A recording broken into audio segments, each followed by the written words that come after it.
कहानी की शुरुआत होती है एक गांव से। नाम था धारपुर। उस गांव में एक 300 साल पुराना कुआं था। लोग कहते थे हर आधी रात उस कुएं के अंदर से एक रोती हुई लड़की की आवाज सुनाई देती थी। लेकिन एक बात सबको हैरान करती थी, गांव में जो भी लड़का उस कुएं का पानी पीता 3 दिन के अंदर वो गायब हो जाता है। न लाश मिलती न आवाज। इसी गांव में शहर से एक लड़का आया था, रवि। वह छुट्टियों में अपनी नानी से मिलने आया था।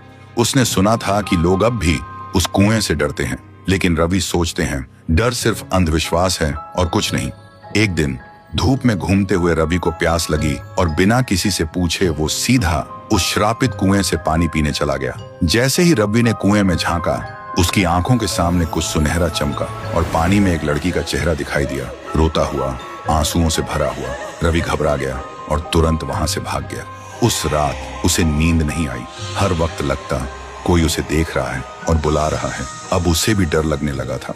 फिर सुबह रवि ने एक बुजुर्ग से पूछा, दादा, ये गांव का कुआं इतना डरावना क्यों है? बुजुर्ग हांफते हुए बोलते हैं, बेटा, ये कुआं इतना भयानक क्यों है और उस कुएं में ऐसा क्या है जो सिर्फ लड़कों को ही अपना शिकार बनाता है? आज तक इसका राज कोई समझ नहीं पाया। रवि बोलता है, तो क्यों ना हम एक तांत्रिक को बुला लें जो इस राज का पता लगा सके।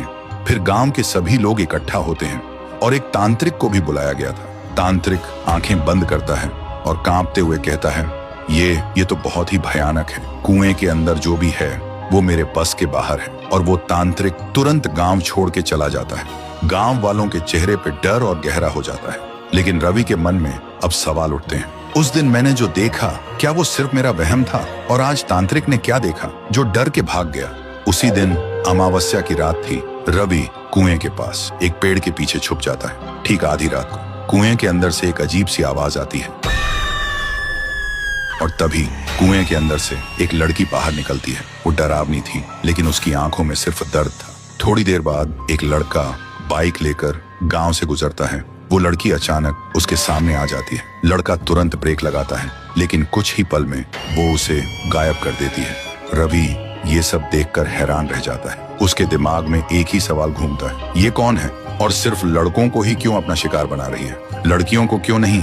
तो दोस्तों, अगर आपको पता करना है कि कुएं में वो लड़की कौन है और वो सिर्फ लड़कों को ही क्यों अपना शिकार बनाती है, तो कमेंट करो, पार्ट 2 चाहिए।